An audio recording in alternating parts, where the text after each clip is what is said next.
Semakin ramai terkait rekaman suara Nikita Mirzani yang membongkar Giorgio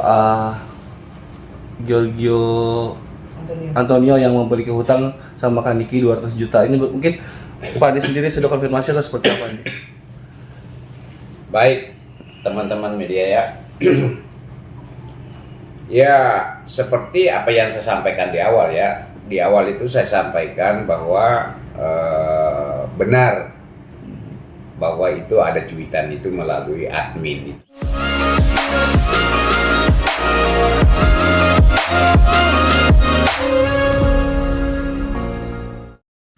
Semakin ramai terkait rekaman suara Nikita Mirzani yang membongkar Giorgio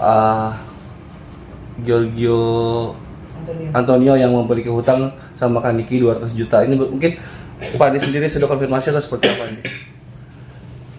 Baik, teman-teman media ya. Ya, seperti apa yang saya sampaikan di awal ya. Di awal itu saya sampaikan bahwa benar bahwa itu ada cuitan itu melalui admin, itu satu ya, melalui admin. Nah, kemarin ya memang kan kita kan tidak bisa hubungi Nikita ya. Nah, ada saat tertentu dia hubungi saya melalui fasilitas komunikasi yang disiapkan di lapas. Dia menyampaikan kepada saya bahwa suara itu adalah suara saya. Kenapa saya sampaikan seperti itu? Biar tidak gaduh di luar. Yang artinya bahwa memang orang yang dimaksud itu memiliki utang lah, ya, memiliki utang, dan itu sudah beberapa kali ditagih ya, tapi tidak pernah ditanggapi, ya, baik juga melalui WA, melalui media sosial, di DM ya, tapi tidak ada tanggapan.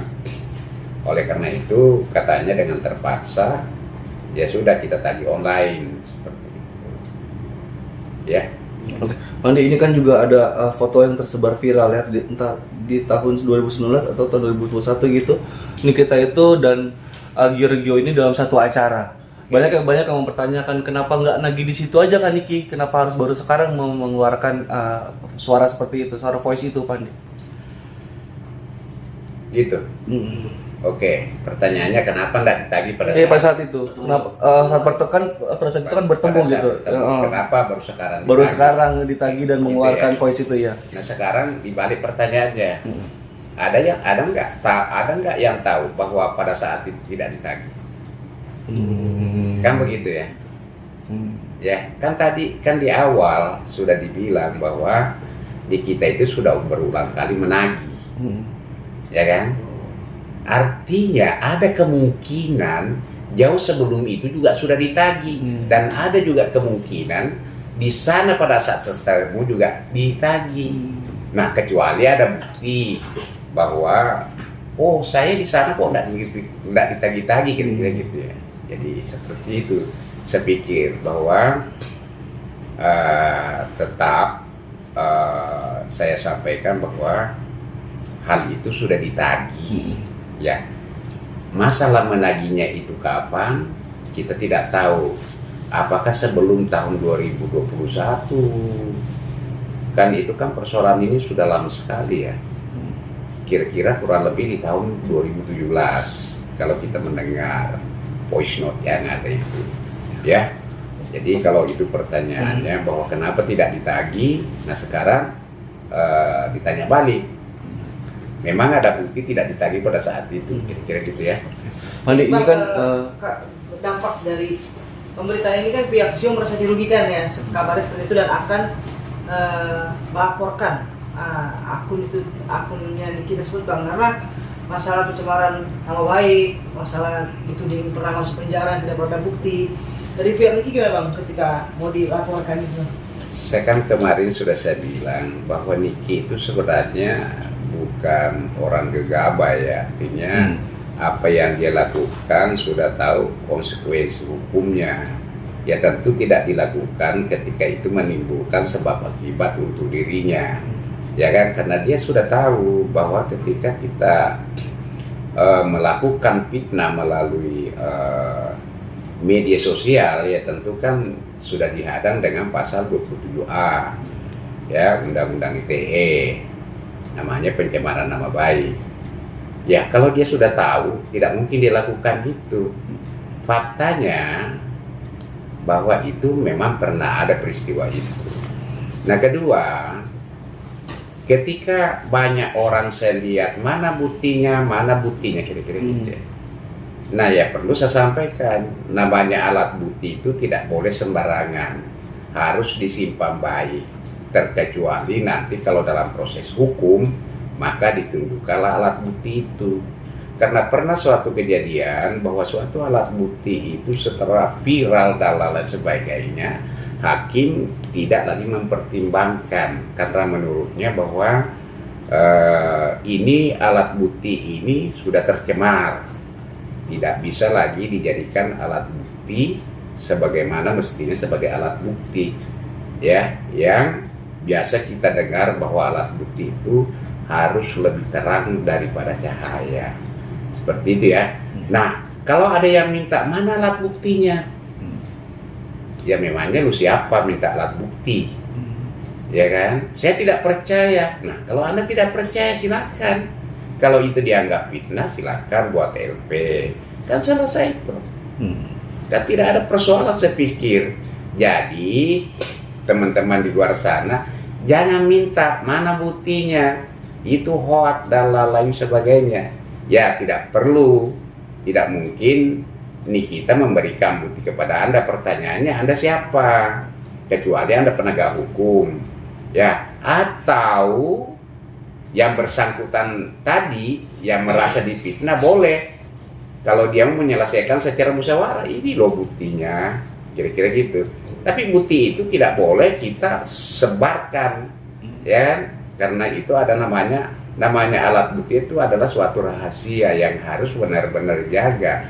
Polisi pun juga ketika memiliki alat bukti dia harus simpan baik itu alat bukti maupun juga itu barang bukti, seperti itu ya. Jadi kalau juga ada yang mengatakan saya pasang badan, mengerti nggak itu apa pasang badan itu? Itu kan ekstrim. Kalau dia pasang badan, artinya dia segala risiko yang akan diambil, ya termasuk juga menggantikan posisinya dia. Kalau dia di penjara, dia harus di penjara, kira-kira gitu. Makanya kita tidak boleh sembarangan menyampaikan sesuatu hal yang benar-benar kurang dipahami. Akibat hukumnya apa? Menjadi konflik lah di luar sana yang menyebabkan mungkin bisa menimbulkan persoalan hukum baru, ya kan? Ya dukung boleh, siapapun boleh kita dukung, ya kita memberikan support. Tapi jangan kita masuk materinya seakan-akan kita lebih paham, lebih tahu. Sementara orang yang terduga melakukan suatu tindakan tidak pernah memberikan komentar apa. Ya kira-kira gitu ya. Oke, Pandi, ini kan kalau tadi kan cuitan Kadiki ini kan berdampak ke Giorgionya, makin melebar sekarang ke Sarwendanya gitu, Pandi. Kalau misalkan nanti mereka berdua ini benar adanya untuk membuat laporan, Pandi dan tim Nikita Mirzani siap untuk menerima laporan tersebut, Pandi? Tentu dong, tentu. Itu kan hak kalau mau melapor, ya kan? Nah, kembali lagi saya sampaikan bahwa tidak mungkin Nikita itu melakukan hal itu kalau peristiwa itu tidak pernah ada, karena Nikita juga pasti tahu risikonya.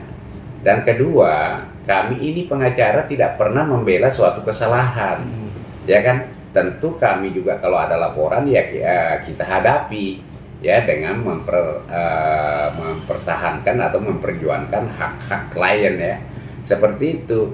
Kalau dia mau melapor ya silakan saja, ya kan, karena melapor itu minimal 2 alat bukti yang biasa disebut bukti permulaan, ya kan. Nanti kan polisi melakukan namanya penyelidikan bahwa apakah peristiwa ini memang pidana atau tidak, boleh melapor, tidak ada masalah itu. Ya lain. Tapi dalam hal ini Bang Andi melihat bahwa memang tidak ada niat jahat dari Niki, Bang, nggak ada mensreanya, hanya mengungkapkan bahwa ayo bayar dong, udah lama nggak dibayar. uang kembali. Ya pertanyaan yang baik itu. Artinya kenapa mesti kita harus menciptakan suatu masalah? Kalau misalnya memang itu tidak ada peristiwa itu, kenapa harus dibuat-buat? Ya kan? Nah, terkait masalah dia meminta, itu adalah hak juga. Ya kan? Dia sudah meminta baik-baik kok. Ya kan? Kita tahu bersama. Ya, baik melalui telepon, WA, DM. Tapi kan tidak ada tanggapan. Ya, dengan terpaksa. Ya kan, ditagih secara online. Artinya itu adalah hak, ya kan, seperti itu. Kalau pertanyaannya mensrea, ya tentu tidak dong. Ya ngapain? Kalau misalnya itu mensrea, itu berarti ada niat jahat memang. Artinya tidak ada peristiwa itu diada-adakan. Itu murni namanya fitnah. Ya kalau misalnya memang itu fitnah, kita juga dorong dari sebelah, ya laporin saja. Sekali lagi bahwa kami ini selaku PH-nya Niki tidak membela kesalahan. Kami hanya selaku penegak hukum hanya membela hak hukumnya saja. Seperti itu ya. Oke, yang lain?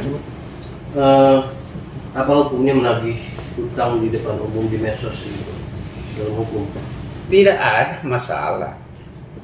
Apa hukumnya?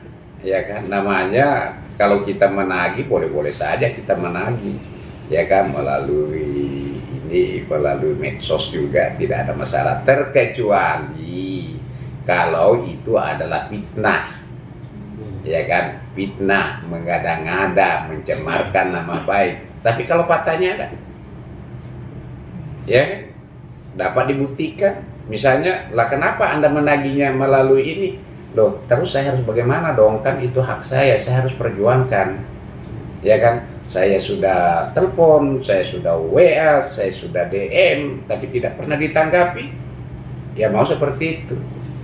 Ya, kira-kira gitu. Berarti Nah, ya, terus? berarti tidak ada batasan ya Bang, untuk batasan bahwa ini nggak boleh, ini boleh, ini kayak tadi kan kalau memang harus dihubungin?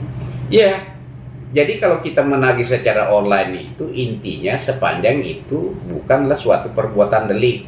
Delik itu artinya setiap delik itu ada unsurnya. Deliknya apa? Fitnah, pencemaran nama baik, atau apa namanya? Ya silakan aja. Nah pidana itu kan harus ada terpenuhi unsur-unsurnya. Artinya ada pasalnya. Pidana itu ada pasalnya, kemudian di situ ada unsurnya. Unsur-unsur itu dalam rangkaian perbuatan itu harus terpenuhi, barulah disebut bahwa itu tindak pidana dan diatur di dalam pasal itu. Nah sepanjang itu tidak ada berarti itu bukan pidana namanya. Nah karena seseorang itu tidak bisa dijatuhkan atau divonis bersalah tanpa terpenuhinya suatu unsur perbuatan itu, ya kan, sebagaimana yang ada di dalam pasal yang dituduhkan itu. Seperti itu. Ya boleh menagih dong, ya menagih semenagih online kan. Faktanya ada. Saya bisa membuktikan. Ini loh buktinya. Saya pernah WA kamu, saya pernah telepon kamu, saya pernah DM kamu. Saya tidak tahu kamu berada di mana. Sekarang saya juga sudah infonya sudah jadi orang kaya, makanya saya tajuan saya. Ya kan? Kayak kira-kira gitulah. Nanti akan dibuktikan seperti itu. Yang lain deh. Berarti kalau emang nggak dibayar juga kan sudah kontak-kontakan dengan kita, kalau nggak dibayar juga nggak ada itikat baik tuh, ada langkah apa nih? Jadi gini, nah ini juga satu pertanyaan yang baik, bahwa ya kita nanti harus dalami itu, bahwa apakah berpindahnya uang itu tadinya ini memang ada mensreanya, niat jahatnya hanya semata-mata untuk menipu, ya kan? Misalnya ada rangkaian kebohongan di situ, ya kan? Dan itu sudah diminta berkali-kali, ya kan? Kemudian dia tidak mengembalikan, ya nanti kan bisa dilihat bahwa apakah rangkaian kebohongannya ini masuk suatu unsur penipuan atau tidak, seperti itu. Apakah penipuan atau penggelapan? Karena kalau penggelapan itu berpindahnya suatu barang itu, ya, berpindahnya suatu barang itu bukan karena kejahatan, tapi dititipkan barang itu, ya. Nah, setelah kita minta, dia tidak mau mengembalikan dengan berbagai macam alasan. Tapi itu kan masih ranahnya pihak kepolisian. Tentu kami juga pengacara ini sebelum membuat laporan, tentu kan kita benar-benar kaji dulu baik-baik. Ya, seperti yang peristiwa yang lalu mungkin teman-teman wartawan juga tahu, yang berkaitan dengan 4M itu kan sudah diminta baik-baik. Bahkan kita menerima tantangan, laporin saja, ya kan. Nah, habis itu kami kaji bersama teman-teman. Kami gelar di sini di kantor. Setelah kita sepakat bahwa ini adalah memenuhi unsur pidana, ya kita lapor. Ternyata laporan itu diterima. Karena tidak semua laporan itu bisa diterima oleh polisi, ya. Karena syarat membuat laporan itu ada namanya bukti permulaan. Bukti permulaan itu minimal 2 alat bukti yang sah. Ya kan, selebihnya nanti itu urusan polisi untuk mengumpulkan bukti-bukti itu untuk membuat terang suatu peristiwa itu. Seperti itu ya. Setuju gak nih kita kalau ada mungkin ngelaporin nih? Ya. Udah bicara dengan kita juga gak sih? Ya tentu dong. Udah ya. Namanya hak kan kita harus minta, ya. Namanya hak itu wajib kita minta, ya. Pertama-tama diminta secara baik, ya kan, ditempuh secara musyawarah mufakat atau secara kekeluargaan. Tapi ketika jalan itu tertutup, ya tentu kan ada langkah hukum, ya kan. Apakah itu pidana, apakah itu perdata, apakah dalam suatu peristiwa itu kedua-duanya ada. Bisa pidana, bisa perdata, ya, seperti itu. Pokoknya nih kita tetap kejar uangnya. Ya pasti dong, namanya hak. Saya juga kalau ada yang pinjam uang saya kejar juga. Tapi sampai hari ini belum ada sih yang pinjam. Oke, terima kasih banyak.